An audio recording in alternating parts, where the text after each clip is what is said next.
ఏదైతే 8th ward నుంచి Congress party సంపూర్ణంగా బలపరిచిన కందెనపల్లి సత్యమ్మ గారు అయితే మనతో ఉన్నారు. సో వారి మాటల్లోనే కాంగ్రెస్ ప్రభుత్వం అధికారంలోకి వచ్చి కూడా దాదాపు 2 సంవత్సరాలు అయితే పూర్తవుతా ఉన్నది. ఈ 2 ఏళ్లలో ఎటువంటి అభివృద్ధి కార్యక్రమాలు చేసే ప్రయత్నం చేశారు, రేపు గెలిచిన తర్వాత వార్డు కోసం ఏమేం చేయాలనుకుంటున్నారు, ప్రస్తుతం ప్రచారం కూడా పెద్ద ఎత్తున చేస్తూ ఉన్నారు కాబట్టి వార్డులో ఎటువంటి సమస్యలు వారు గుర్తించే ప్రయత్నం చేస్తూ ఉన్నారు. ఇలా పలు అంశాలపై వారితో మనం మాట్లాడే ప్రయత్నం అయితే చేద్దాం.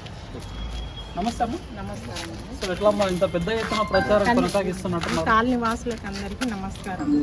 గెలిపించాలి ఈసారి చేయాలి. సో ప్రచారం ఎటువంటి వాటిలో సమస్యలు ఏమేమి కనిపిస్తూ ఉన్నాయమ్మా? ప్రజలు మీకు ఏ సమస్యల గురించి చెప్పే ప్రయత్నం చేస్తూ ఉన్నారు? ఏ సమస్య అంటే రోడ్లు, ఇంటి ఆ సమస్యలు చెప్తారు. ఇందిరమ్మ ఇండ్లు అవి చెప్తున్నారు. కమిటాలు, అంగన్వాడీ.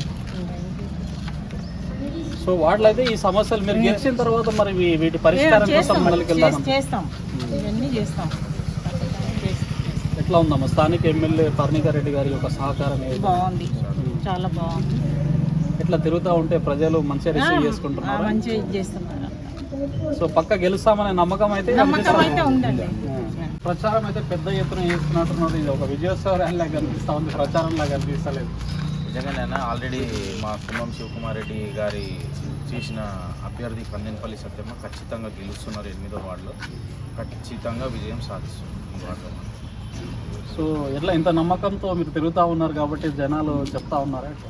జనాలు ఖచ్చితంగా మా వైపు మొగ్గు చూపుతున్నారు. ఎందుకంటే మేము ఇచ్చిన గ్యారెంటీలు కానీ, మేము చేసే పథకాలు కానీ, ఇప్పుడు ఎప్పటి నుంచో ఒక 30 ఏళ్లతో ఉన్న కళ శివకుమార్ రెడ్డి గారు, పర్ణికమ్మ గారు ఈసారి అందరి వాటర్ తేవడం కానీ 69 జీవో ద్వారా ఈ వాటర్ తేవడం అవన్నీ చాలా బాగా చేసిండ్రు. ఖచ్చితంగా ప్రజలు మా వైపే మొగ్గు చూపుతున్నారు.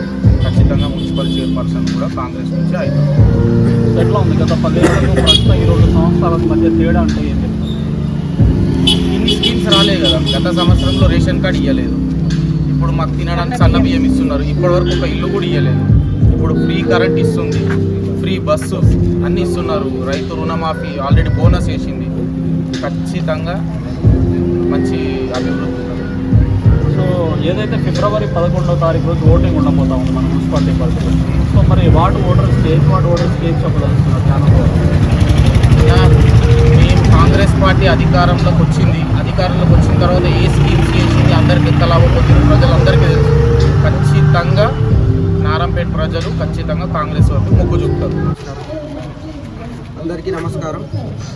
మన మెయిన్ 8వ వార్డు సమస్య ఏముందంటే కమ్యూనిటీ హాల్ లేదు మా వార్డు. గత బీఆర్ఎస్ ప్రభుత్వం 10 ఏళ్లలో కూడా ఒక కమ్యూనిటీ హాల్ కూడా ఏర్పాటు చేయలేదు. మేము ఖచ్చితంగా మున్సిపాలిటీ చైర్మన్ గెలిపిస్తే ఖచ్చితంగా మేము ఆ కమ్యూనిటీ హాల్ ఏర్పాటు చేసి తీరుతాం. అలాగే అశోక్ నగర్ బస్తీ ప్రజలకు బస్తీ దవాఖానా ఒకటి, మసీద్కి రోడ్డు లేదు, రోడ్డు మొత్తం కబ్జా చేసి డ్రైనేజ్ చేసారు గత బీఆర్ఎస్ ప్రభుత్వం వాళ్ళు 10 ఏళ్లలో. అది చాలా పెద్ద సమస్యగా మారిపోయింది.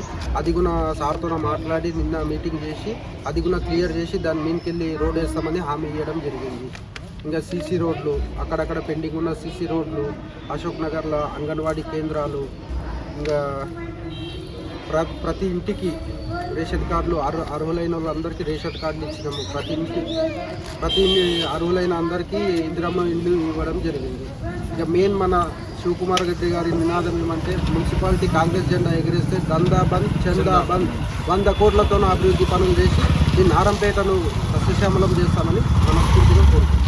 జై కాంగ్రెస్. ఏదైతే స్థానికంగా 8th వార్డు నుంచి సత్యమ్మ గారి మాటల్లో ఏదైతే కాంగ్రెస్ ప్రభుత్వం వచ్చిన ఈ 2 ఏళ్లలో సాధ్యమైనంత వరకు అభివృద్ధి కార్యక్రమాలు అయితే చేసే ప్రయత్నం చేశామని చెప్పేసి, అవి ఇందిరమ్మ ఇల్లు కావచ్చు, రేషన్ కార్డ్స్ కావచ్చు, సన్నబియ్య కార్యక్రమం గురించి కావచ్చు, 200 యూనిట్ల గృహజ్యోతి గురించి కావచ్చు, ఇలా అనేక సంక్షేమ పథకాలు అయితే ప్రజల్లోకి వెళ్ళే ప్రయత్నాలు అయితే జరుగుతూ ఉన్నాయని చెప్పేసి, అంటే ప్రభుత్వం వచ్చిన 2 ఏళ్లలో నేను అభివృద్ధి కార్యక్రమాలు జరిగితే రాబోయే 3 సంవత్సరాల్లో ఇంతకు మించిన రెట్టింపు అభివృద్ధి కార్యక్రమాలు చేసే ప్రయత్నం కూడా చేస్తామని కూడా వారి మాటల్లో వివరించే ప్రయత్నం అయితే చేస్తూ ఉన్నారు. కాబట్టి 8th వార్డు నుంచి కూడా ప్రతి ఒక్క ఓటర్ ఆలోచన చేయాలి.